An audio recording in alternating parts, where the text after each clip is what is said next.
Hello, hi guys! Magandang hapon sa inyo lahat. This is Gino Rodriguez from my secret channel, a free dealer o Zomatarder. So ngayong hapon, natatagyan natin ang sabihin sa'yo ng ating mga gabay. So this is a monthly gabay for the month of March 2024 for the sign of Leo. So Leo, welcome to my channel.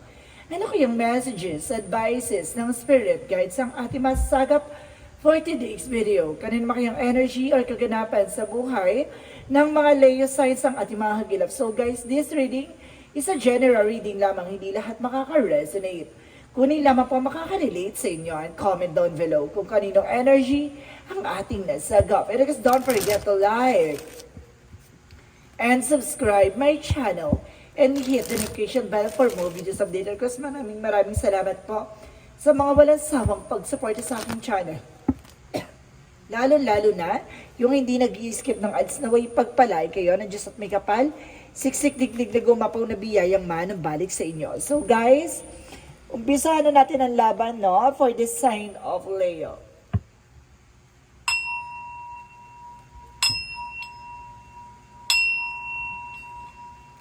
Angel Spirit Messages give you an information po. Ano kayo gusto sabihin sa'yo ng sa ating mga kapatid na Leo signs?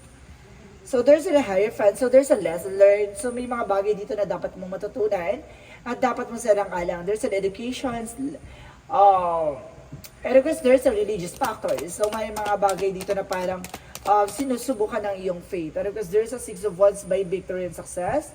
May mga bagay dito na mapagtatagumpayan mo on the end of the time. No, you are on the spotlight. And then of course sinasabi dito with the Devil card.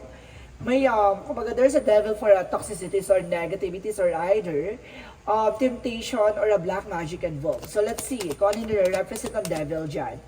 And because there's a Nine of Swords, so there's a sleepless night, so may mga bagay dito na hindi ka makatulog or nagbibigay sa'yo na anxiety or stress or depression. So let's see.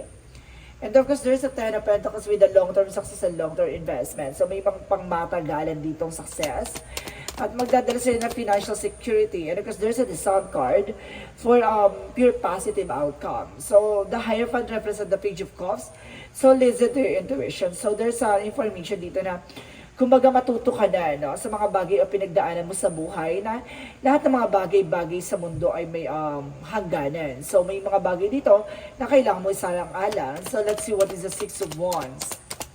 The Six of Wands represents the Emperor, being mature enough and being grounded. So may mga bagay dito na kailangan mo maging mature and be, of course, stay on your ground, and of course, high standard for that. Kumbaga kailangan alam mo sa sarili mo yung grounds mo, no? Being assertiveness. So let's see what is the devil. The devil is the Knight of Cups. Mag-ingat ka sa mga offer, no? Maraming offer na papasok sa'yo. So hindi lahat ng offer ay tinatanggap. It's either abusive, temptations, and because there's an information na maaaring kumbaga paiikutin ka dito sa eksena to, no? So there's an information din na offer, no? May mga pagkain, mag-ingat-ingat sa mga kinakain or bigay na pagkain. So there's a Nine of Pentacles. So there's an information na blossoming abundance. So lalago at lalakas sa finances mo. Kumbaga kailangan mo lang talagang tutukan kung ano man ang meron ka, no? Iwasan mo mag-isip mo overthink ng mga bagay-bagay. So let's see what is the Ten of Pentacles. So there's a Ten of Cups. So there's a happiness. At the end of the time, magiging masaya ka, no? Pang matagalan tong kaligayahan mo. So what is the Sun card? So there's a Nine of Cups. So there's an information, guys, na kumbaga bibigyan ng katuparan, no? Bibigyan ng kumbaga kaliwanagan ang iyong kahilingan o yung mga bagay-bagay na pinapangarap mo ay may isa sa katuparan. So there's a 999 represent with the God number. Nire-represent dito, guys, na kumbaga matutupad na yung mga pangarap mo. No, you're on the right path. So let's see what is the Hierophant. Because there's a Page of Cups. So there's a the Moon card. So there's a information na truth reveal and dreams coming true. No, kung gusto mo matapad yan, mga pangarap mo, maging practical ka at kailangan bigyan mo ng linaw, no, yung mga bagay-bagay para sa iyo. Sigurado dapat may assurance. So there's a Page of Pentacles, there's an investment. So kailangan mo mag-invest on your own, no? Kumbaga there's an inner inventory or inner investment. So, kailangan mong tutukan yung sarili mo, no? So, let's see what is the devil. And of course, the Knight of Cups. So, there's a Knight of Wands. So, there's a resilience, no? Kumbaga, maging tahimik ka kasi may mga sumusubaybay behind your back nang hindi mo alam, no? There's a devil energy na parang binabantayan ka ng mga tao sa paligid mo, no? Kumbaga, mag-ingat ka lang din sa mga sa mga offer. Baka it's offer na baka ikapapahamak mo. So, let's see what is the Nine of Swords. And of course, the Nine of Pentacles represents the Page of Swords. So, there's an information, no? Marami ka pang malalaman, marami ka pang matutuklasan. Kasi kapag nalaman, kasi nag-overthink ka, yun na kailangan mong iwasan. So, there's a Ten of Pentacles and the Ten of Cups represent the Six of Cups. So, there's a past person coming back, no? May maaaring nga bumalik yung tao na to ng pangmatagalan na. So, this is the, kumbaga, reconciliation, no? Kumbaga, may mga pinagdaanan ka sa buhay mo or sa relasyon na maaaring magdala sa'yo ng something unhappiness and long term, no? So let's see what is the Sun card and the Nine of Cups. So there's an information with the two of Swords. So there's a decision. So may mga bagay dito na magdidesisyonan mo na at tatapusin mo na. So there's an angel's number, guys, sa 4 na 9. 9999. So talagang nire-represent na talagang nasa tamang direction ka at matutupad talaga tong pangarap mo. So let's see what is the outcome. Ang outcome is the Eight of Wands. So, fast communication and fast movement. So, there's a travel information, no, na parang kiniklear out na talagang gagalaw na ang baso. And because there's a magician for manifestation. So, talagang imamamanifest mo talaga to. There's the power by God na talagang, there's an 8 and 8 dito sa taas, diba? There's an 8 dito with the 8 of Wands. So, there's a magician for the 8, for an infinity sign na nag-represent na no limitless, no? Talagang, kumbaga, panghabang buhay o pangmatagalan talaga, no? Kumbaga, walang wakas na talagang paulit-ulit ang cycle, sistema na kailangan mong baguhin. Or may mga bagay na kailangan mong ayusin para paulit-ulit din ang ganda ng eksena mo. So, nasa sa'yo yan kung gusto mo ba na nandiyan ka na sa sitwasyon mo o sa sistema mong magulo, or yung gusto mong baguhin ang sistema mo at doon ka sa magandang sistema na nakalaan para sa'yo. So, let's see additional messages for career. So, there's a Four of Wands by celebration. May celebration dito pagdating sa career mo. And because there's a justice will be served. No? Kumbaga, makukuha mo what you deserve, guys. No? Kumbaga, may karma dito. Pagdating sa business, trabaho, finances, kumbaga, makukuha mo ito yung celebration na magdadala sa'yo ng something balance. Additional messages for love life. Sa love life mo is a judgment. So, there is a soul contract, no? Maaring ang, kumbaga, may soulmate connection dito, guys. Not the same thing with the King of Swords. Kumbaga, binigyan ka ng kaliwanagan, no? Pagdating sa inyong relasyon.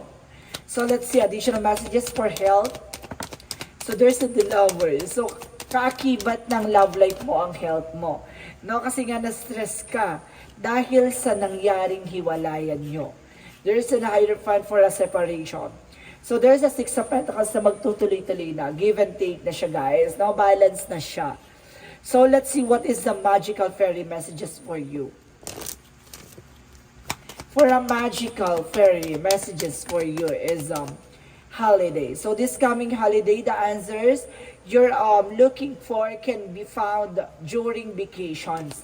No, kumbaga kumbaga maranasan mo ng kasagutan sa mga katanungan mo ngayong holiday season. And there's a get some exercise. So, kailangan mo na exercise dito, guys, no?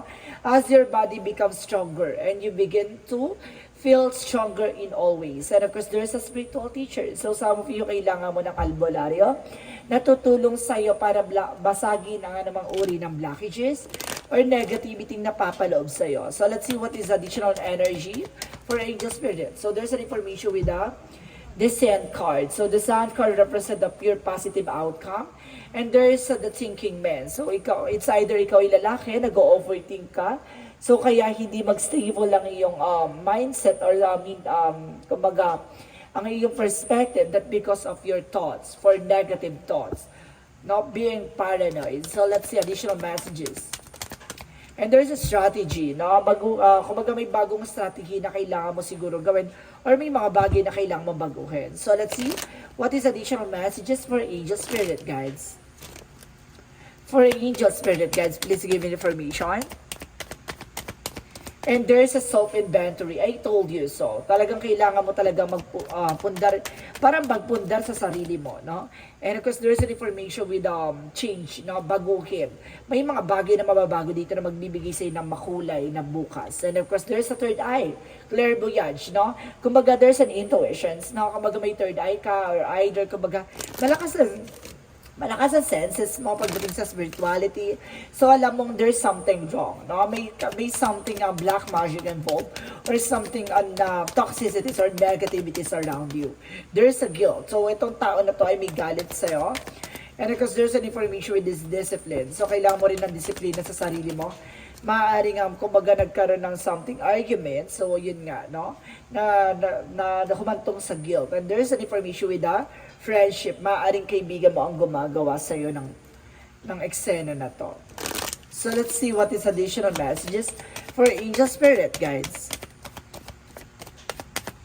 For angel spirit guides, so there's an information with the lost lands. You done this before. Nagawa mo na to dati. So, may mga bagay siguro na magagawa mo ulit. There's a starvating. So, there's an activation na mag-activate na ang iyong spiritual, no? So, let's see what is additional messages for angel spirit guides.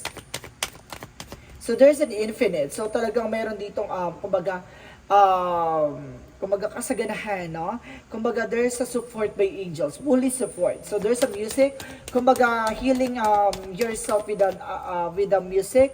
So, makakatulong daw ang iyong mga music sa'yo for healing energy. So, let's see what is Archangel Raphael messages.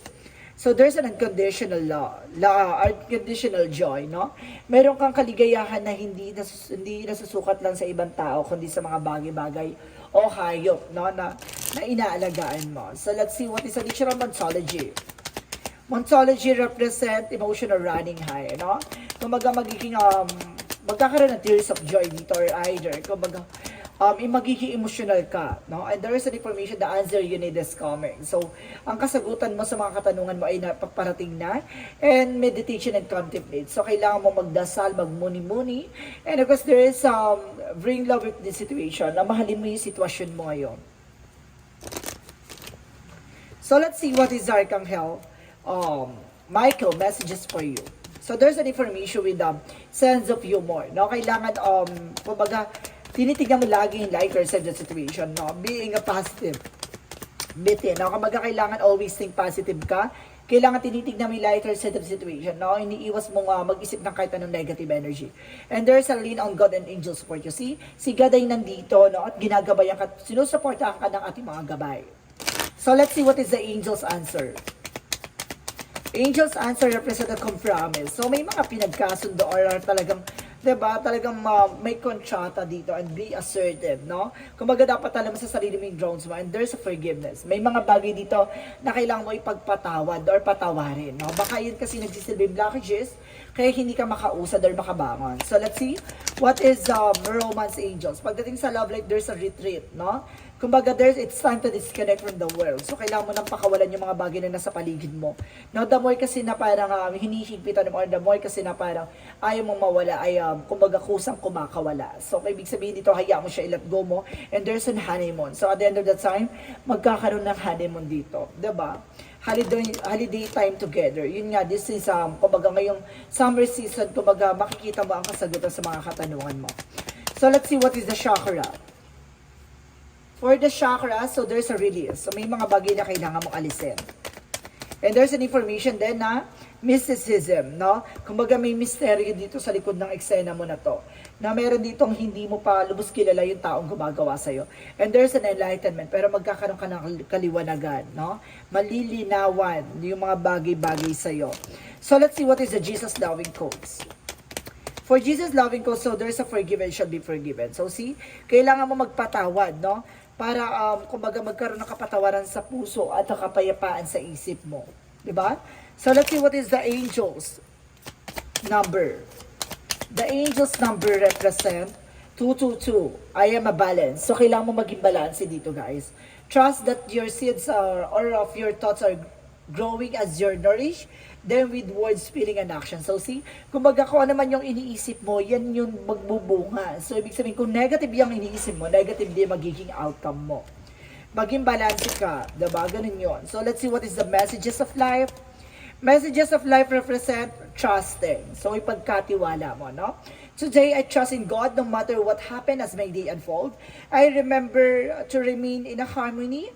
Will maintain my sense of humor and I will keep on focusing God, love for me, and this way I will minimize drama and increase my spiritual strength. So, ibig see, kumbaga sinasabi dito, magtiwala ka, no? Iwasan mo na yung pag-iisip ng negative. Kumbaga, doon ka sa mas magandang, kumbaga, magiging solusyon ng eksena mo, no? Think of a lighter set of situation and the bigger picture of yourself. Na wag kang babalik sa nakaraan at wag mong balikan yung mga bagay na tapos na. Masasaktan ka lang. So guys, this is a monthly gabay for the month of March 2024 for the sign of Leo. So Leo, maraming salamat for this wonderful reading. So once again, this reading is a general reading lamang. Hindi lahat makaka-resonate. Kunin lamang po makaka-relate sa inyo and comment down below kung kaninong energy ang ating nasagap. Maraming salamat and see you in the next video. Bye-bye and babush!